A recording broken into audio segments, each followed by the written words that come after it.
يستعد منتخبنا الوطني العماني حاليا لاستحقاقين هامين على صعيد لعبة كرة القدم، بالتأكيد تصفيات كأس العالم 2026 ونهائيات كأس آسيا في قطر في يناير القادم.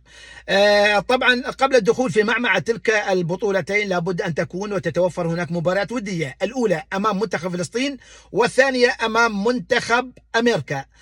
خلونا أمام منتخب فلسطين. الكثير من الأخوة الأعزاء ليس لديهم معلومات كافية ووافرة عن المنتخب الفلسطيني. المنتخب الفلسطيني فريق متجدد، فريق فعلا صحى في السنوات الأخيرة بشكل ملحوظ على مستوى القارة الآسيوية. فاز بكأس التحدي في 2014، فتأهل لأول مرة في تاريخه لنهائيات كأس آسيا في أستراليا 2015، ثم تأهل كذلك إلى نهائيات كأس آسيا في الإمارات 2019، والآن أيضا تأهل إلى نهايات كأس آسيا في قطر في يناير القادم. يستعد من خلال المباراة الودية مع منتخبنا لتصفيات كأس العالم وكذلك أيضا لبطولة كأس آسيا. يدرب المدرب التونسي مكرم دبوب وهو صاحب 50 عام.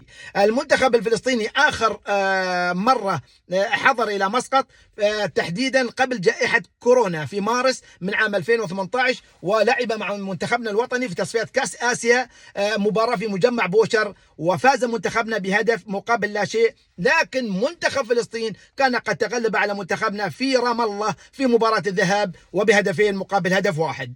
المنتخب الفلسطيني طبعا لعب في آخر مباريات الودية أمام منتخب أندونيسيا، وتحديدا في شهر يونيو الماضي، وتعادل معه في مدينة سورابايا الأندونيسية قبل أن يتوجه إلى داليان في الصين ويخسر من المنتخب الصيني بهدفين مقابل لا شيء. علما بأن منتخب فلسطين لم يسبق له أن تأهل إلى نهائيات كأس العالم، لكن الفريق والفلسطينيين يفتخرون كثيرا بأن منتخب فلسطين شارك لأول مرة في تصفيات كأس العالم في عام 1934 في أولى بطولات كأس العالم التي انطلقت عام 1930، وثم أيضا شارك أيضا في تصفيات كأس العالم 1938.